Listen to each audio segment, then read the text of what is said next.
Hello chickies, welcome to the Fully Booked Penguin channel. I am Hannah and today we are picking my June TBR via a little prompt jar.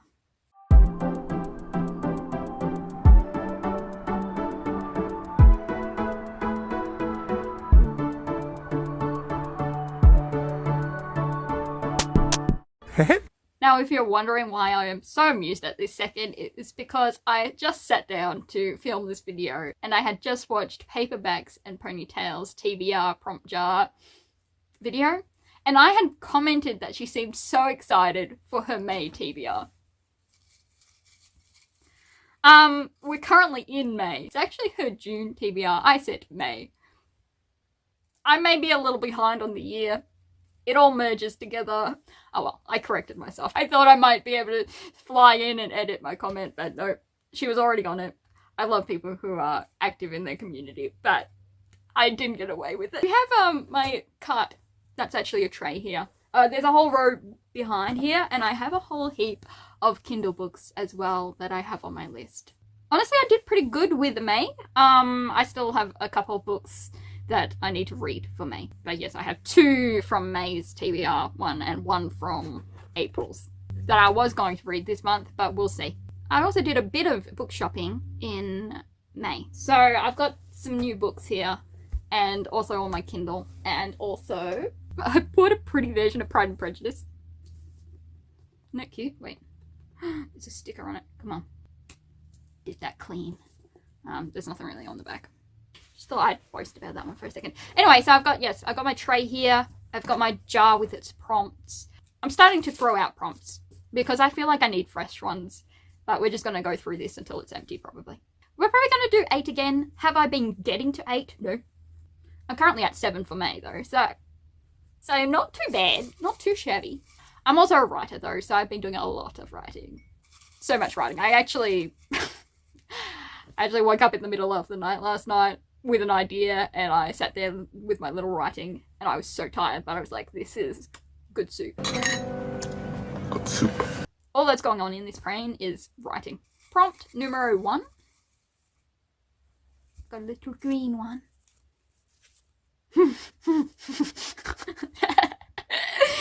It's Harry Potter, no. This is the one I'm up to. This bookmark claims I am at page 266 though. I just recall that Harry is very depressed in this book. There are 800 pages in this and I am 266 pages. I am reading these for my best friend though, and I do have to get around to it. When my best friend comes to visit me, whenever that ends up, I do want to be finished this series. So I have to tackle this at some point, but I mean, everyone knows what Harry Potter is, right? I never read it as a child. It's alright. It's nothing to write home about. Maybe it's because it's for a younger audience. I don't know. It's just never really captured my attention. But there we go. Harry Potter and the Order of the Pheonix by J.K. Rowling. Cries in giant book. So maybe the rest of the prompts will be really fun. If I can grab a hold of one. It's a pink boo. We go from giant to children's. We got an Enid Blyton mystery, which is... At least these are just telling me what books, so they're not really prompting me to any books. We are up to The Mystery of the Spiteful Letters, which is part of the Five Find Outers series. And in this we are following Frederick Algernon Trotterville. They call him Fatty. I do not. We have Larry, Pip, Bets, Daisy, and Buster, who is Frederick's dog. It's just like a really children's mystery series. They dodge the local Bobby, Mr. Goon, and they solve little mysteries. About the only characters I like in this is Buster, Frederick, and Bets. Oh, and the Inspector Jenkins, or whatever his name is. I may have just pulled that name from the top of my head, but... So yes, we're doing this Mystery of the Spiteful Letters by Enid Blyton. Sometimes you need just a little bit of a children's book. No great thought process. Good to back it up from the Harry Potter. A little orange one. An author you've never read. You can't see that, but if you could. I've never read Jennifer Lynn Barnes. Never read that one. Surprising enough, never read Tolkien. And never read Chugong, which is Solo Living. But I also have a whole heap of Kindle books, which I'm probably leaning towards. So I'm just gonna subtly put these back where I got them. So I actually have quite a few, like, period fiction romances. that I hear are clean. So there's Christina Dudley, which is by His Grace and Favour. We have Laura Franz, which is The Mistress of Tall Acre. And then we have A Beguiled Gentleman by Audra Wells. They all have a similar rating. It's a brief browse of it. By His Grace and Favour by Christina Dudley is the first book in the Lord Dare's Dependents book series. It's set in Oxfordshire, 1800. A series of disasters strikes the Barstows. Oldest daughter Adela devises a secret plan for their salvation. She'll marry their elderly benefactor, Lord Dare of Perryfield.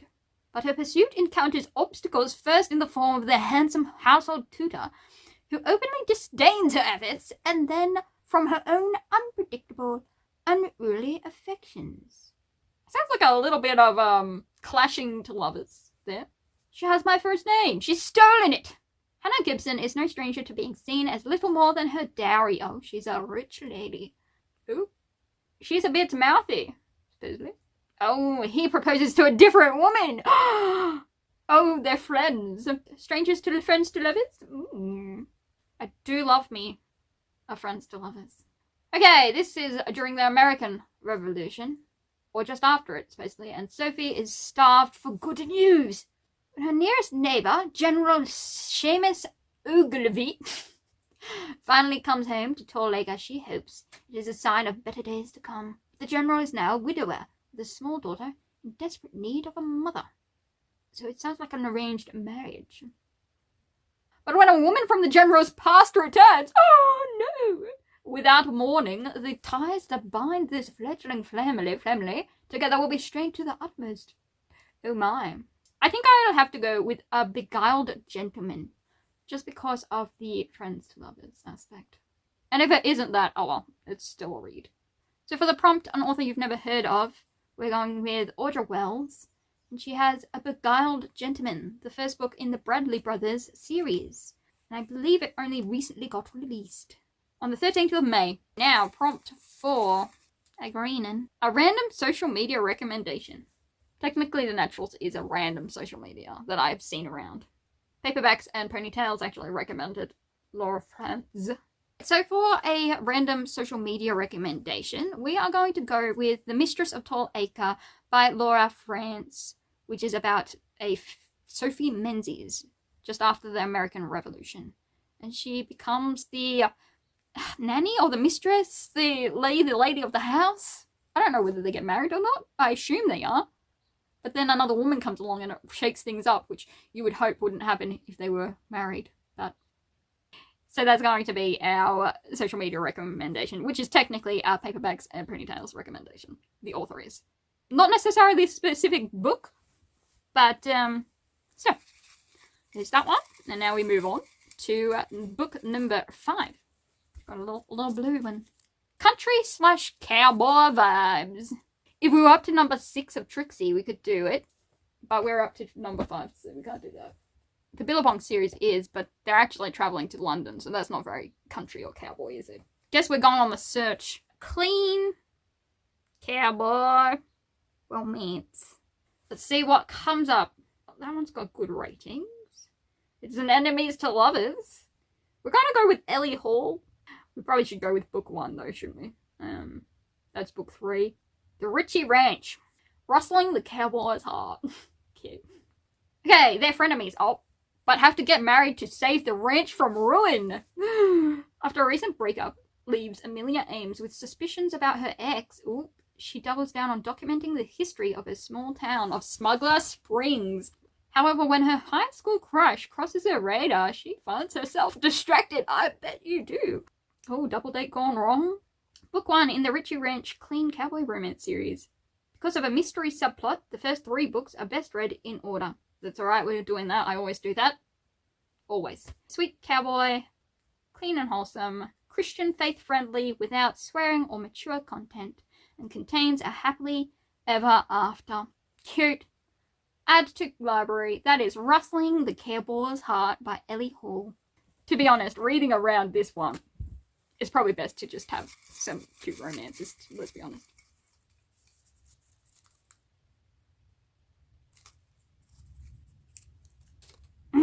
That is a writing prompt.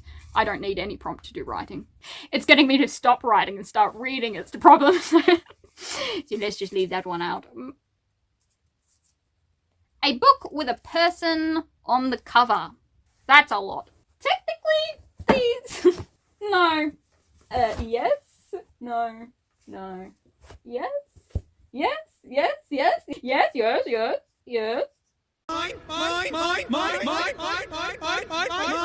Do I have to be strict and say one person, or can it be multiple persons?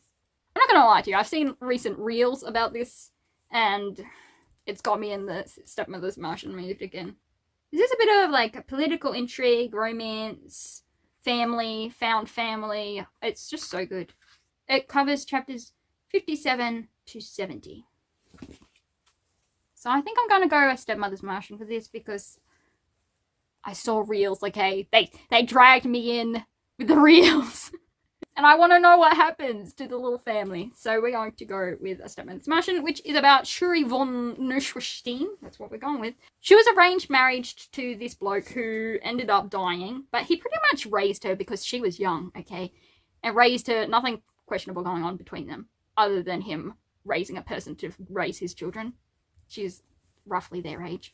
Anyway, very weird stuff going on. Political, you know, period time stuff with marriages and alliances and all that, and she might have a secret, and oh, there's a lot going on. Yeah, it's about them and their allies and the family coming together. It's a manhwa, which is a Korean comic, and it's adorable, and it's sad, and it's a lot of things. But I am looking forward to getting back into the world. And this is volume 4. I think volume 6 is coming out in December, but you can't pre-order it yet, which is making me sad. And the original web novel was by Spice and Kitty, but the illustrations and the images, which you see inside, are from Orca. Now up to number 7, an orange. Old main character. Ooh, an old main character. That's teenagers. That is a youngster. That's something like that.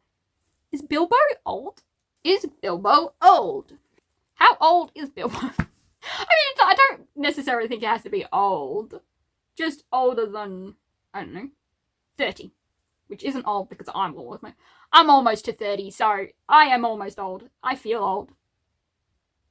I feel ancient. How old is Bilbo in The Hobbit? Hobbiton. 50 years old! That does it. In The Hobbit by J.R.R. Tolkien, we're following Bilbo as he sets off on a journey with a whole heap of dwarves to take back a mountain or something. Bilbo Baggins is a hobbit who enjoys a comfortable, unambitious life. Me and Bilbo have the same dream. Rarely travelling further than the pantry. Also, my life. His contentment is disturbed when the wizard Gandalf and a company of 13 dwarves arrive on his doorstep one day to whisk him away on a journey there and back again.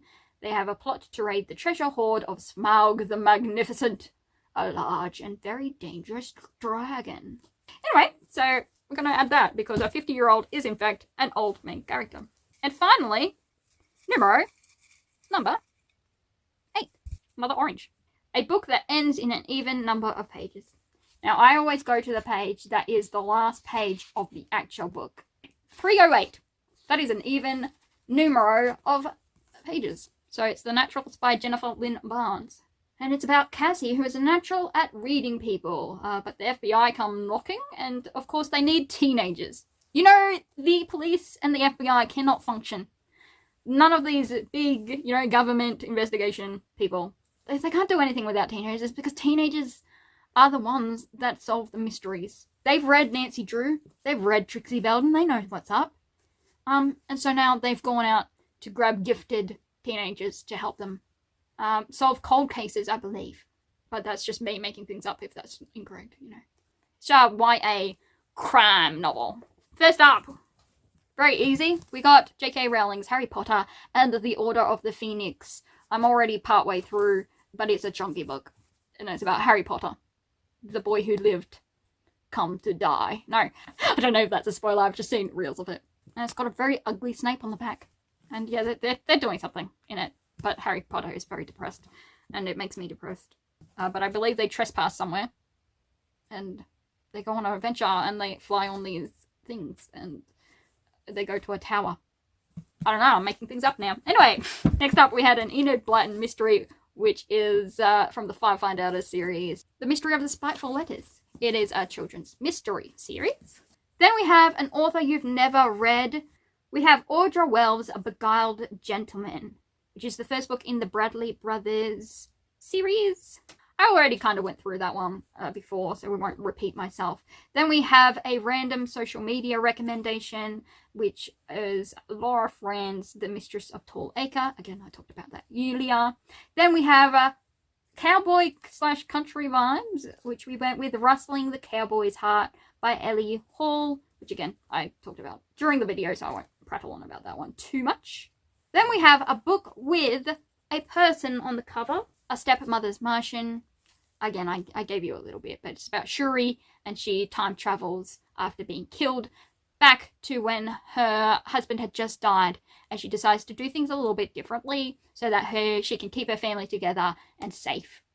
And she has a few different allies and a few different cultish church people trying to get in her way, and it's a big political mess because there's a lot of mysterious stuff happening. And that's volume 4 of the series.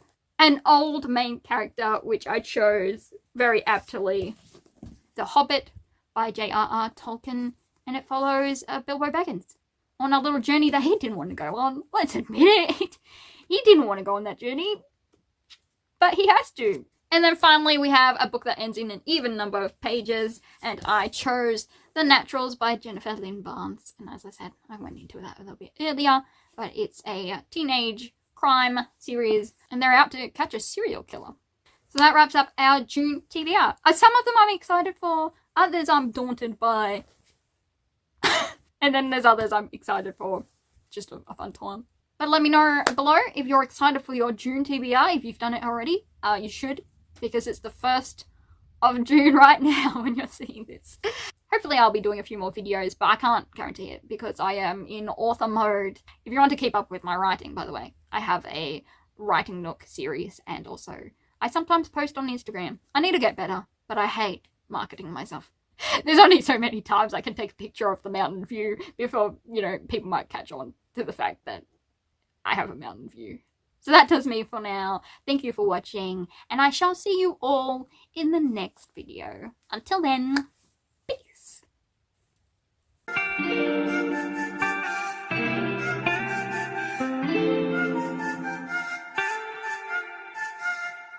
T26